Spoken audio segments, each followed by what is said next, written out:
Dunia ini tidak selamanya. Ini bukan tempat abadi. Ini semu. Dan kehidupan kematian yang berlangsung di dunia itu sejatinya memberikan kesan kepada kita untuk belajar.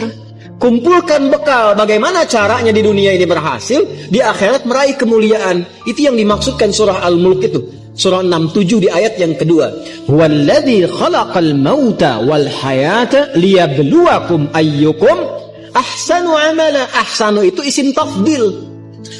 Ya, dari kata hasanah tadi. Jadi kita mengumpulkan hasanah, tapi orientasinya akhirat. Dan untuk mencapai ke titik itu, Allah berikan bentangan jalannya disebut dengan ibadah. Karena itu ketika Allah memerintahkan kita ibadah dalam bentuk fi'il amr, itu sebetulnya saking sayangnya kepada kita. Kalau nggak sayang nggak akan diperintahkan.